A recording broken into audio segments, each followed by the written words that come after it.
Hello everyone, welcome back to kitchen rangoli. ఈ రోజు వీడియోలో నేను మీకు చూపించబోయే రెసిపీ రొయ్యలు జీడిపప్పు ఫ్రై.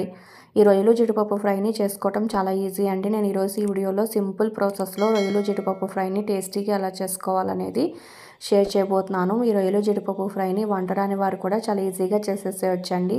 చాలా సింపుల్ ప్రాసెస్. దీన్ని ఇప్పుడు ఎలా చేసుకోవాలి వీడియోలో చూసేయండి.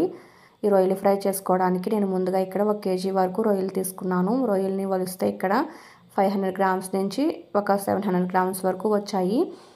ఈ వలిపించుకున్న రొయ్యలని మళ్ళీ శుభ్రంగా 3-4 సార్లు వాష్ చేసుకోవాలి. వాష్ చేసుకున్న తర్వాత వీటిని ఇలా గిన్నెలోకి వేసుకుని మళ్ళీ కొంచెం ఉప్పు పసుపు వేసుకుని మళ్ళీ ఒక 2-3 సార్లు శుభ్రంగా వాష్ చేసుకోవాలి. ఇలా ఉప్పు పసుపు వేసి వాష్ చేయటం వల్ల రొయ్యలకి ఉండే నీచు వాసన అంతా పోతుంది. ఇలా వాష్ చేసుకున్న తర్వాత ఇప్పుడు దీంట్లో కొంచెం ఉప్పు, కొంచెం పసుపు, కొంచెం కారం వేసుకుని స్టవ్ మీద పెట్టుకోవాలి.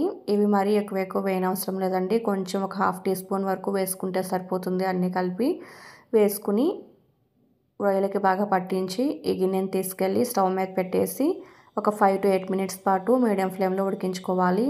దీని మీద మూత పెట్టేసి ఉడికించుకోవాలండి. దీంట్లో ఇంకా వాటర్ ఏమీ పోయినవసరం లేదు. ఇలా స్టవ్ మీద పెట్టగానే కొంచెంసేపు ఉడకగానే వాటంతటా అవే వాటర్ అనేవి రిలీజ్ అవుతాయి రొయ్యల్లో నుంచి. ఇలా వాటర్తోనే ఈ రొయ్యలు అనేవి ఉడుకుతాయి. మధ్య మధ్యలో ఇలా కలుపుకుంటూ ఉడికించుకోవాలి. ఒక 8 minutes పాటు మీడియం ఫ్లేమ్లో ఉడికించుకున్న తర్వాత ఇంకా స్టవ్ అనేది ఆఫ్ చేసేసి ఈ రొయ్యల్ని వేరొక ప్లేట్లోకి ట్రాన్స్ఫర్ చేసుకోవాలి. నీళ్ళన్నీ స్ట్రెయిన్ చేసేసి ఇలా ట్రాన్స్ఫర్ చేసేసుకుంటే సరిపోతుంది. ఈ రొయ్యల్ని మరీ ఎక్కువసేపు ఉడికించకూడదండి. మరీ ఎక్కువసేపు ఉడికిస్తే మరీ రబ్బర్ ముక్కల్లాగా అయిపోతాయి. అందువల్ల ఒక 5 to 8 minutes పాటు అయితే కరెక్ట్గా సరిపోతుంది. ఇలా రొయ్యలన్నీ స్ట్రెయిన్ చేసేసుకుని వేరొక ప్లేట్లోకి ట్రాన్స్ఫర్ చేసుకున్న తర్వాత ముందుగా స్టవ్ వెలిగించి ఫ్రై చేసుకోవడానికి వీలుగా ఒక ప్యాన్ పెట్టుకోండి. దాంట్లో ఒక 3 to 4 tablespoons వరకు ఆయిల్ వేసుకోవాలి. ఆయిల్ అనేది హీట్ అయిన తర్వాత దీంట్లో మీడియం సైజు ఉల్లిపాయలు ఒక 2 తీసుకుని ఇలా సన్నగా చాప్ చేసుకుని వేసుకోండి. అలాగే 4 పచ్చిమిరపకాయలు ఇలా ముక్కల్లా కట్ చేసుకుని వేసుకోండి. వేసుకుని ఇవి మొత్తం కలిసిలాగా ఒకసారి ఇలా మిక్స్ చేసుకున్న తర్వాత దీంట్లో ఇప్పుడు ఒక 1/2 cup వరకు జీడిపప్పు వేసుకోవాలి. దీంట్లోనే ఒక రెమ్మ కరివేపాకు కూడా వేసుకోండి. వేసుకొని ఈ ఉల్లిపాయలు జీడిపప్పు గోల్డెన్ బ్రౌన్ కలర్ వచ్చేంత వరకు మధ్య మధ్యలో మిక్స్ చేసుకుంటూ వీటిని ఒక 5 to 8 minutes పాటు ఇలా ఫ్రై చేశారంటే ఇవి ఇలా గోల్డెన్ బ్రౌన్ కలర్లోకి వస్తాయి. ఈ రెండు ఇలా గోల్డెన్ బ్రౌన్ కలర్లోకి వచ్చిన తర్వాత ఇప్పుడు దీంట్లో 1 teaspoon వరకు అల్లం వెల్లిపాయ పేస్ట్ వేసుకోండి.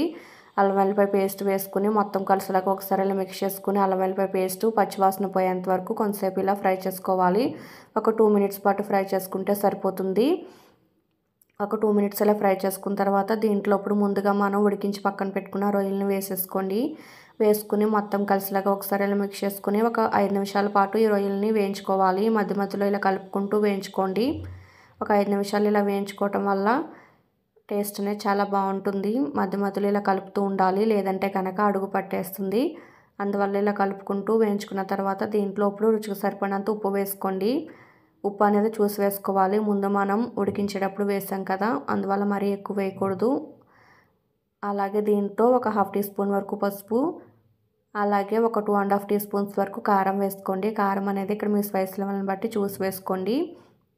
అలాగే దీంట్లో జీలకర్ర ధనియాలు కలిపి వేయించి పొడి కొట్టుకున్న పొడి 1 teaspoon వరకు వేసుకోవాలి. వేసుకుని మొత్తం కలిసిలాగా ఒకసారి ఇలా మిక్స్ చేసుకుని మీడియం ఫ్లేమ్లో ఒక 5 minutes పాటు వేయించుకోవాలి. ఇలా మధ్య మధ్యలో కలుపుకుంటూ వేయించుకోవాలండి. మరి హై ఫ్లేమ్లో పెట్టేయకుండా మీడియం ఫ్లేమ్లో పెట్టి వేయించుకోవాలి. ఈ రొయ్యలకి ఈ ఉప్పు కారం ఇవన్నీ బాగా పట్టేటట్టుగా మధ్య మధ్యలో కలుపుకుంటూ వేయించుకున్న తర్వాత దీంట్లో ఇప్పుడు ఫైనల్గా కొంచెం కొత్తిమీర, కొంచెం గరం మసాలా వేసుకోవాలి.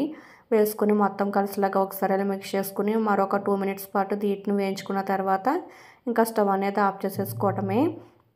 అంతేనండి. చాలా సింపుల్గా రొయ్యలు జీడిపప్పు ఫ్రై అనేది రెడీ అయిపోయింది. చూసారు కదా, చాలా ఈజీగా రొయ్యలు జీడిపప్పు ఫ్రైని ఎలా చేసుకున్నామో మీరు కూడా ఈసారి ఎప్పుడైనా రొయ్యలతో ఫ్రై చేసుకోవాలనుకున్నప్పుడు ఇలా ఒకసారి ట్రై చేసి చూడండి. ఇలా చేసుకుని వేడివేడిగా రైస్తో సర్వ్ చేయొచ్చు. లేదంటే కనుక పక్కన పప్పుచారు కానీ రసం కానీ పెట్టుకున్నారంటే ఆ పూటకి హ్యాపీగా తినేసేయచ్చు. మీరు కూడా ఈ రెసిపీని ట్రై చేసి మీకు ఎలా కుదిరిందో నా కామెంట్ రూపంలో తెలియచేయండి. మీకు ఈ వీడియో నచ్చితే లైక్ చేయండి. ఈ ఛానల్ సబ్స్క్రైబ్ చేయడం అసలు మర్చిపోకండి.